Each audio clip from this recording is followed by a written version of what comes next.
오늘 허락하신 말씀의 제목은 성령님은 내 편이라는 제목으로 은혜를 나누겠습니다. 아일랜드 북방에는 봄철에 새들이 날아와 둥지를 틀고 새끼를 키우게 됩니다. 그러다가 늦 가을이 오면 세찬 바람이 불어오기 시작하는데 어미들은 새끼들이 다칠까 또 둥지가 날아갈까 바람이 날아오는 흙덩이에 맞을까 안간힘을 다하게 됩니다.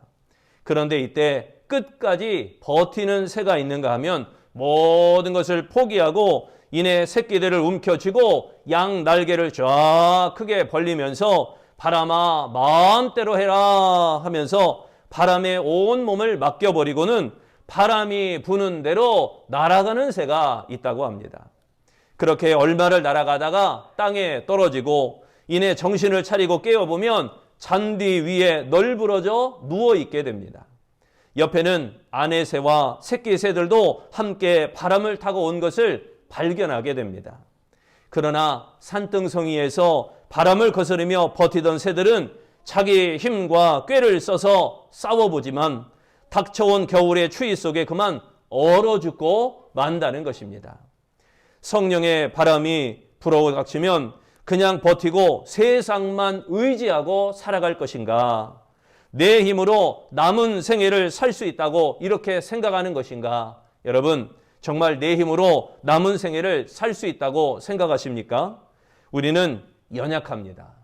그러므로 성령의 바람이 불어올 때 모든 것을 제쳐놓고 양 날개를 쫙 펼쳐던 새처럼 몸과 마음을 주께 맡기면서 성령을 받아들여야 됩니다. 모든 문제를 주님께 내어놓고 성령이여 임하소서, 성령이 원하는 대로 나를 인도하소서 이렇게 기도해야 됩니다. 그리고 성령이 역사하는데도 그렇게 조차 행하는 것입니다. 성령은 신앙생활과 불가분의 관계에 있습니다. 성령과 신앙은 뗄래야 뗄 수 없는 그런 관계입니다. 또한 그리스도인은 그리스도의 영을 지닌 사람을 그리스도인이라고 부르게 됩니다. 로마서 8장 3절에는 누구든지 그리스도의 영이 없으면 그리스도의 사람이 아니라고 그랬습니다. 또한 고린도전서 12장 3절에는 성령으로 아니하고는 누구든지 예수를 주라 할 수 없느니라. 그러니까 성경에 주여 주여 하는 자마다 천국에 이를 수 없다. 그러니까 성령으로 아니하는 주여는 아무 의미 없다는 얘기죠. 종교적 신앙생활, 의식적 신앙생활, 율법적 신앙생활, 제도적 신앙생활은 힘들고 어렵고 피곤하여 지치게 됩니다. 이것이 육신적 그리스도인의 모습입니다. 간단하게 말하면 내가 뭔가를 할 수 있다고 생각합니다. 그래서 내가 종교적 생활하고 의식적으로 생각하고 율법적으로 생각하고 제도적으로 생활합니다. 이건 내 몸이 어떻게 할 수 있는 게 아닌 거예요. 신앙은 오직 성령을 좇아 행하는 사람, 성령을 좇아 성령의 편이 되는 것이 성공적 신앙생활의 비결이 됨을 믿으시기를 바랍니다. 16절에 말씀합니다. 너희는 성령을 좇아 행하라. 이 말씀을 들을 수 있는 귀가 열리는 아름다운 성도가 되시기를 바랍니다. 성령을 좇아 성령의 편이 되면 위축되거나 시리에 빠지거나 낙심하는 일이 없게 됩니다. 성령의 편이 되는 삶에는 결코 실패가 없는 법입니다. 성령의 편이 되면 항상 새 힘을 얻고 새 용기를 얻고 새 능력을 얻고 사명을 깨달아 하나님의 기뻐하시는 뜻을 따라 살아갈 수 있는 것입니다. 그러기에 그리스도인은 성령을 좇아 성령의 편이 되어 살아가야 될 줄로 믿습니다. 성령이 내 편이 되시면 첫째, 성령의 인도를 받게 됩니다. 복음가수 빌만이라고 하는 사람은 어느 날 놀라운 연주를 하게 됩니다. 관중들은 그의 연주에 큰 감동을 받게 되었습니다. 그는 여러 번 앙콜에 대한 응답을 받은 뒤 공연을 마치고 분장실로 들어오게 되었습니다. 이때 한 여인이 이 빌만이라는 복음 가수를 기다리고 있었습니다. 그녀는 귀머거리요, 벙어리요, 소경이었습니다. 그녀는 빌만의 음악을 들을 수가 없는 사람이에요. 귀머거리요, 말도 못하고 눈도 보이지 않는 사람입니다. 그런데 자신 앞에 한 곡만 불러달라고 부탁을 하게 됩니다. 그래서 빌마는 기꺼이 거기 너 있었는가 흑인 연가 이 147장을 그에게 불러주었습니다. 그녀는 빌만의 목에 손을 대고 진동으로 노래를 듣습니다. 이 찬양을 듣고 있던 그녀는 눈물을 흘리게 됩니다. 통역하는 사람이 그녀의 심정을 말해줍니다. 네, 그렇습니다. 나도 그 자리에 있었습니다. 그 광경을 믿음으로 보았습니다. 나는 구원을 받았습니다. 주가 죽을 때 그리고 나 살아날 때 나는 거기에 있었습니다. 그리고 보았습니다. 나는 한때 스스로 목숨을 끊으려 했지만 이제 성령의 인도를 받았습니다. 내가 살아 숨쉬는 동안 성령의 인도를 받고 살아게 될 줄로 믿습니다. 이 여인 잘 아시겠죠? 이 여인 우리 잘 아는 헬렌 켈러라고 하는 여인입니다. 헬렌 켈러, 그녀는 듣지 못하고 말하지 못하고 보지 못하는 삼중고의 아픔을 딛고 성령의 소욕을 이루기 위해서 평생을 그렇게 싸우며 살았습니다. 그녀의 글과 그녀의 강연을 통해서 수많은 영혼이 깨어나게 되었습니다. 수많은 영혼이 하나님을 만나게 되었습니다. 그 복음 찬양을 했던 빌만도 노래를 듣던 헬렌 켈러도 성령의 인도를 받던 사람들이었습니다. 여러분도 성령의 편에 서서 성령의 인도를 받고 살아가는 은혜로운 성도, 아름다운 신앙인이 되시기를 바랍니다. 하나님께서 성령을 보내신 이유는 그리스도인의 삶을 인도하시기 위해서 성령을 보내신 것입니다. 성령은 성도들을 인도하는 영입니다. 그러므로 우리 그리스도인들은 성령의 편에서 그 인도하심에 따라야 하는 것입니다. 이때 성령이 지배하고 이때 다스리시는 것은 구속적인 다스리심이 아니라 자유와 행복의 다스리심이 이루어지게 되는 것입니다. 요한복음 16장 13절에는 이렇게 말합니다. 진리의 성령이 오시면 그가 너희를 모든 진리 가운데로 인도하시리니. 그리고 본문 18절에도 이렇게 말합니다. 너희가 만일 성령의 인도하시는 바가 되면 율법 아래 있지 아니하리라. 즉 사도 바울은 자신의 마음대로 행한 것이 아니라 언제나 성령의 편에서 성령의 인도하심을 받고 행하였던 것입니다. 무당은 귀신의 지배를 받고 술 주정뱅이는 술의 지배를 받지만 성도는 성령의 지배를 받고 살아야 됩니다. 성령의 편에서 성령께 이끌려 성령의 인도를 받고 살아야 되는 것입니다. 내 뜻이 살아 움직이면 성령의 인도를 받지 못합니다. 육체의 욕심대로 행하면 성령이 근심하게 됩니다. 그러므로 자신의 소욕대로 사는 것은 진정한 그리스도인의 삶이 아닌 것입니다. 여러분, 성령을 좇아 행하시기를 바랍니다. 성령님이 내 편이 되심으로 성령의 인도를 받고 살아가는 우리 아름다운 성도들이 되시기를 축원합니다. 두 번째, 성령님이 내 편이 되시면 성령의 능력이 임하게 됩니다. 세계적인 부흥사 무디, 이 무디는 학교 교육은 보잘것없습니다. 초등학교도 변변치 못했습니다. 그러나 그는 강력한 성령의 사람이었습니다.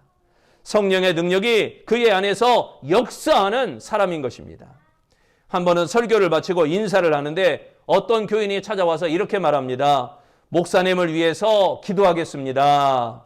그래서 무디 목사가 그 이유를 물으니까 목사님의 설교에 성령의 능력이 함께하기 위해서입니다. 이렇게 말하는 것입니다. 그의 말에 충격을 받은 무디는 그날부터 성령의 능력이 임하기를 간절히 기도했습니다. 주여 성령의 불을 주시옵소서. 주여 성령 충만을 원합니다. 어느 날 거리를 걷다가 갑자기 기도하고 싶어집니다. 그래서 근처를 둘러보니까 마침 친구 집이 있어요. 그래서 친구 집에 골방에 들어가서 열심히 기도했습니다. 그때 무디에게 성령의 능력이 임하게 됩니다. 기도의 문이 터지고 강력한 불이 이 무디에게 임하게 되어진 것입니다. 불이 너무나 뜨거워 그만 달라고 할 정도로, 너무 뜨거워서 주님 그만 주세요 할 정도로 성령의 능력이 강하게 임한 것입니다. 하나님께서 성령을 보내신 이유는 성령의 능력을 얻어 성도들이 성공적인 삶을 살기 위함인 것입니다. 사도행전 1장 8절 말씀, 오직 성령이 너희에게 임하시면 너희가 권능을 받고, 믿는 우리는 성령의 편에서 성령의 능력을 힘입고 살아야 그리스도인의 사명을 감당하게 되어지는 것입니다. 땅끝까지 이르러 그리스도의 증인된 삶을 살게 되는 것, 이것이 성령이 임하였기 때문인 것입니다. 그러나 자기 힘으로 살아가는 사람은 곧 한계를 느끼게 됩니다. 신앙생활을 자기 힘으로 하려고 하니 문제가 자꾸 생깁니다. 그러기에 성령의 편에서 성령의 능력에 임해야 신앙생활이 편해지고 더욱 신앙생활이 유익하게 되어지는 것입니다. 하나님의 일은 결코 요령이나 인간적인 생각으로 해서는 결코 안 됩니다. 인간적인 방법으로는 더욱 안 되는 거예요. 오로지 성령의 편에서 성령의 능력을 받아 그 성령의 일을 감당해야 됩니다. 성령의 능력으로 살고 성령의 능력으로 섬겨야 될 줄로 믿습니다. 성령의 능력을 받을 때 승리하는 삶을 살게 되며 죄를 이기고 자신을 이기고 세상을 이길 수 있는 하나님의 성령의 사람이 되어지는 것입니다. 지금보다 더 기도가 풍성해지고 지금보다 더 감사가 넘치게 되고 기쁨이 용솟음치며 참된 평안과 참된 자유함을 누리게 되어지는 것은 성령의 능력이 임하기 때문인 것입니다. 그러므로 성도는 온전히 성령을 좇아 행하며 성령의 능력이 임하도록 살아가야 되는 것입니다. 그래야 여러분 강해집니다. 그래야 담대해지는 것입니다. 아무쪼록 성령님이 내 편이 되심으로 성령의 능력이 임하는 아름다운 성도 되시기를 축원합니다. 세 번째, 성령님이 내 편이 되시면 성령의 열매가 맺히게 됩니다. 유명한 전도자 휘필드는 이런 질문을 받았습니다. 목사님, 저쪽에 서 있는 남자분이 크리스찬일까요? 그러자 휘필드는 이렇게 대답합니다. 잘 모르겠습니다. 아직 그 부인이 되는 사람과 이야기를 나누어 보지 못하였거든요. 이렇게 대답을 합니다. 그의 말에 깊은 진리가 숨어 있었습니다. 교회 다니면서 입으로 주여 주여 한다고 다 크리스찬이 아니라 그 사람이 크리스찬인지 정확히 알려면 그 가정에서 그의 열매가 어떻게 나타나고 있는지 들어보아야 안다는 것입니다. 열매가 어떻게 나타나고 있는가? 독일의 신학자 몰트만은 생명의 영이라고 하는 책에서 성령의 열매에 대해서 다음과 같이 이야기합니다. 성령의 열매는 사랑과 기쁨, 화평, 인내, 자비, 양성, 충성, 온유, 절제입니다. 이 열매들은 음행, 추행, 방탕, 우상숭배, 술수, 원수 맺는 것, 분쟁, 시기, 분노, 이기심, 분열, 당파심 등 육의 일들과 대립됩니다. 그런데 육의 일들과 성령의 열매 사이에 본질적인 차이점을 발견하게 됩니다. 육의 일들은 만들어지는 것이라면 성령의 열매는 자라는 것입니다. 그러므로 우리가 성령의 열매를 만들 수 없습니다. 단지 그것을 자라게 할 뿐입니다. 그렇다면 만드는 것과 자라게 하는 것의 차이는 무엇일까요? 자란다는 것은 누군가에 의해서 커지는 것을 자란다라고 할 수 있습니다. 하지만 만든다는 것은 당사자의 의도가 들어가는 것을 의미하는 것입니다.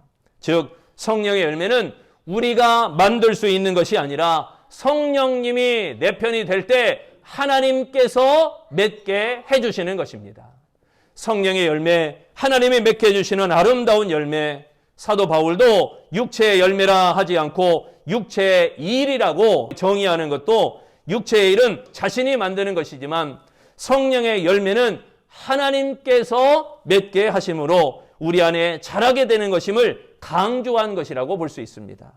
그러기에 이 성령의 열매는 하나님께서 우리 인격과 삶 속에서 그리스도의 성품을 옮겨 심는 것과 같은 것입니다. 따라서 신앙적 삶, 이 신앙적 삶은 성령의 편에서 성령의 열매로 인한 변화가 반드시 일어나야 된다는 것입니다. 주일 하루 교회 나오는 것으로 족할 것이 아닙니다.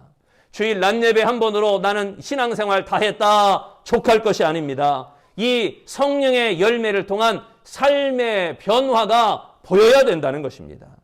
아직도 자기 중심적으로 살고 아직도 육체의 일만 행하고 있다면 이는 육신에 속한 그리스도인입니다. 여러분, 육체의 일을 버려야 됩니다. 우리는 어디까지나 영에 속한 사람이에요. 육체의 욕망을 따라 살던 이기적인 삶을 회개해야 됩니다. 악한 행위를 벗어나 그 속에 들어있는 악을 쏟아내야 성령의 열매가 맺히는 것입니다. 아무쪼록 성령이 내 편이 되심으로 성령의 열매가 맺혀지는 아름다운 그리스도인, 아름다운 신앙인, 아름다운 축복자가 되시기를 축원합니다. 사랑하는 성도 여러분, 우리는 이미 예수 그리스도와 함께 십자가에 못 박힌 사람들입니다. 그러므로 자신을 십자가에 못 박고 성령의 편에 서야 될 줄로 믿습니다. 그때 비로소 성령의 열매가 나타나게 되어질 것입니다. 그 열매가 삶과 인격 속에서 더 풍성히 나타나야 됩니다. 손양원 목사님이 아들을 죽인 원수를 용서하고 양자로 삼은 것은 성령의 열매 중에 사랑의 열매에 해당합니다. 또 주기철 목사님이 못에 박힌 판자 위에 걸어가며 순교를 당한 것은 성령의 열매 중에 충성의 열매에 해당합니다. 욥이 전무후무한 시험을 받을 때 끝까지 참고 신앙을 지켰던 것은 성령의 열매 중에 오래 참음의 열매에 해당합니다.